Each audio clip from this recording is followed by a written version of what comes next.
of July, and I hope you're having a great holiday and that we're going to be making some art today. I'm in the studio just experimenting with a brand new gel plate.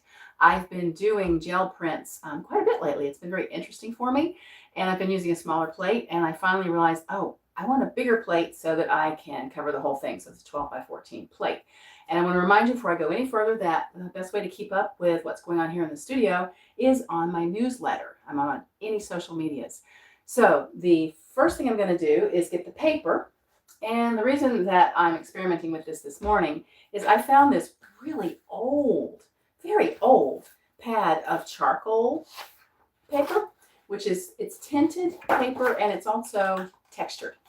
And I don't use it and I'm not going to use it. So I thought, well, I can put that in the recycle bin. I thought, no, you know what? I'm going to just experiment with gel printing on this paper. It's both textured and colored, so let's see what happens.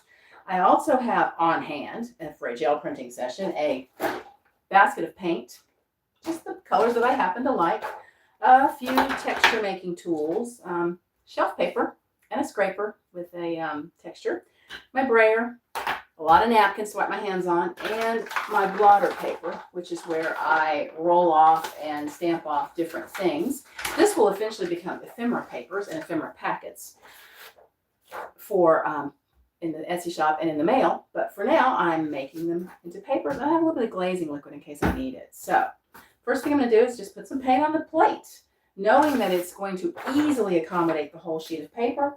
And that is a light blue piece of paper. So what I'm going to do is choose something that I know is going to make a good contrast with it.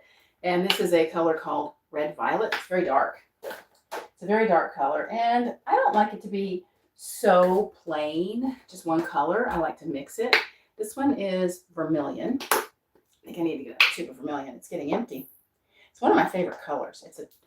It's a red, a very red kind of almost fleshy orange, and it's somewhat transparent. So it's a really nice color. So let's just roll this out. And I know we're not looking straight down on what's going on here, so you don't get a perfectly clear view of what I'm doing. And that's because honestly, I'm not a tutorial channel. I don't do tutorials. It's other people do them so much better than I do. I can certainly direct you to, say, the jelly plate people. They do a fabulous job of doing a tutorial for this. I'm showing you what I'm doing here in the studio. It is just my process and my thoughts and how it works for me.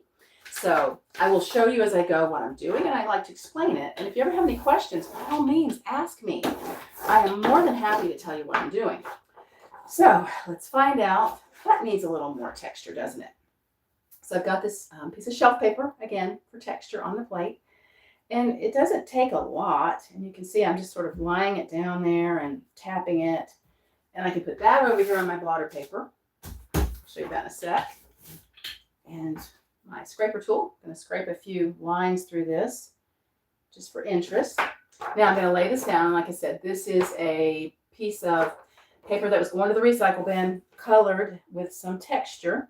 I'm going to lay that down here and just take a clean brayer-ish, clean-ish. I don't really clean them. I just wipe them off. I know some people actually wash them and clean them and really take very good care of their brayers. I don't. And I usually end up getting paint on the back of the paper, which is fine because I'm going to print that too. Now, okay, wow. It's dark. It pretty much covered up the entire background that I was curious if it was going to cover this colored paper. So what I'm going to do is, this has a lot of paint on it. It's very wet. I'm going to take it over here to my blotter paper, and I'll show you this when I get it done. And I'm just going to blot it off because that's a lot of paint. So you can see it got a little lighter. Hang this up here and let it dry. And what I did was I blotted that off on my blotter paper so that it is a little less wet. There's still a lot of paint left on this plate, so I'm going to take another sheet of this same paper that, again, I'm just experimenting with this. This was going to go to the recycle bin as charcoal paper. I'm going to put it down and see what comes up next. I have a feeling this is going to look better, to be honest. I like them better this way. Usually when they're a little less covered with paint, I think it looks better. Oh yeah, that's much better. That one ended up being a much more attractive print. And what I'm noticing is this paper is so light that it's curling whenever it gets paint on it, which is fine because a lot of this is going to end up being ephemera paper and collage paper for other projects. It's just in the process, it's going to be a little wet. That one needs more time. So, all right. So the next thing, it's warm in here. Let me turn on the air. Okay, that'll help. So let's try a different color. That I like the contrast of this red, violet, and orange on the blue. It's very nice. Oh, hi there. Thanks. I'm so glad you guys are here. I was busy doing what I was doing. I'm glad you've come in on the 4th of July. Thanks so much. So let's go on and do that again. Again, back with the red, violet, very dark to contrast with the color of the paper. And I end up using these papers for all kinds of things.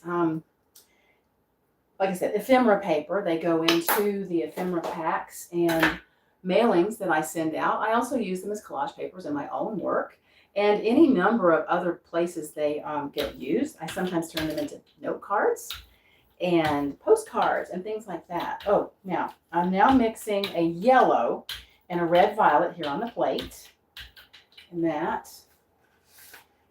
And a lot of times I'll take my full brayer because it has a lot of paint on it and just roll it off on the piece of paper. No need to waste that paint because I kind of like the look of a brayer print. I think it's kind of pretty. Oh, well, thank you so much. I'm glad you're enjoying it. I'm just experimenting here, just really trying to see what's going to happen with this paper that I literally was going to put in the recycle bin. So, and then this is shelf paper, the kind of stuff that you get to keep things from moving around on your shelves. And it makes a nice, very subtle texture in there. So we'll put that down. And is this dry? That's not dry enough to touch yet. Let's go back to this one. So I have this. And you know what? I'm going to use a stencil this time. I have this stencil. It's one of my favorite ones. It's from the Crafters Workshop, I think. I'm going to lay it down on the plate on top of the paint. Yes, it gets all over the stencil. It just does. And I'm going to take, wow, the last page of the blue paper, and I'll pull a print and see what happens. This is the clean brayer, so I can use it on the back, which sometimes I get them confused, and I still get paint everywhere. It's just the way it is. I'm not that worried about it either. Okay. Oh, wow, that turned out pretty nice. It's kind of speckly looking, but I like the way it looked, and I like the contrast of that red, violet, and yellow. I mixed those two colors on the plate with the stencil on the blue. That's actually quite pretty. I may just leave that one the way it is. And what's happening in here is things are piling up, and I'm starting to run out of place to put them. So there. Now, more. There's more. And wait, there's more, she says. So this is the back of one of the ones that I was working on. So there's two things now that I have on this plate that I can work with. One is the wet stencil. Is I can pull the stencil up. Let's take this one. So what I'm going to do is I'm going to pull up that wet stencil. When you pull it off the plate, the back side has paint all over it, which can also make a print. So I put it down on the back side of one of the previous prints, and I get a very ghosty stencil print, which is really quite pretty. And then I'm going to hang the stencil up here. You can see it starts to get a little crowded in here to dry. And there's still paint left on this plate. So what I'm going to do is go back to, that's not dry enough to handle yet. It does start to build up. Oh, this one. Let's do this one. And I'm going to pull off what's on the plate onto here. I hope I am anyway. This paper's getting wet. There's a lot of paint on it.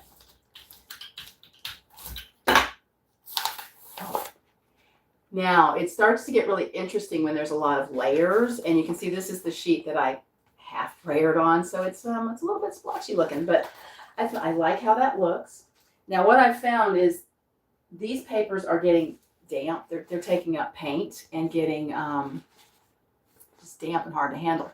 So this is where I put them aside and I let them dry, because I found that for me and the way I use a jelly plate, it takes about 3 passes of differing patterns and colors, and at least 2, maybe 3, to get something really interesting looking.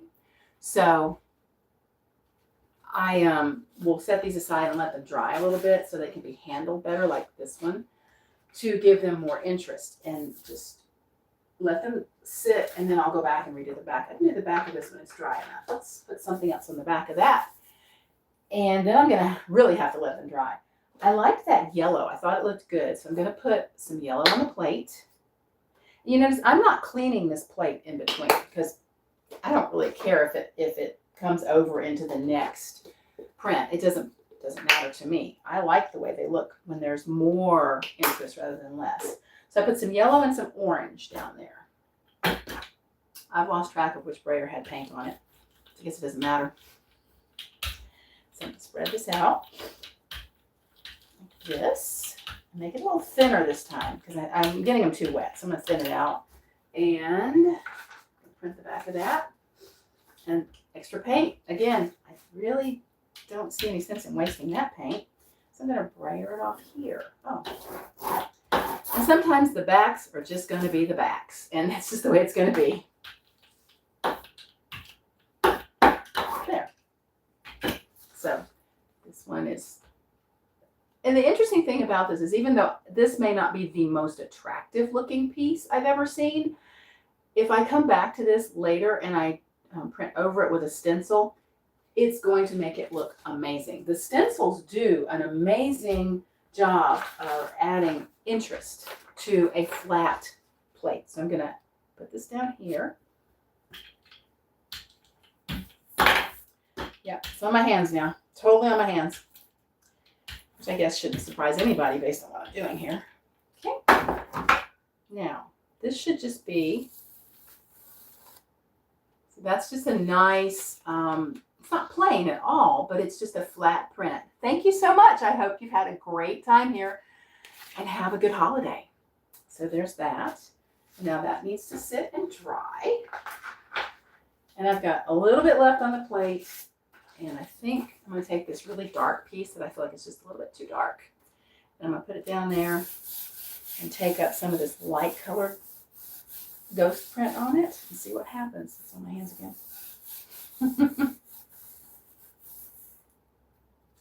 Okay. Right. Now see, it's overprinted into a really interesting texture. This one probably just needs to dry a little and have a stencil put on top of it. So I appear to have reached the point where everything now has to dry. So I'm probably going to go ahead and let that rest for a little bit and come back and finish it up later. Like I said, another 2-3 layers. I appreciate you guys being here with me on the 4th of July. I hope you're having a great holiday. And remember, check out the newsletter or go ahead and subscribe just to keep up with what's going on here in the studio. Thanks so much, and I'll talk to you later.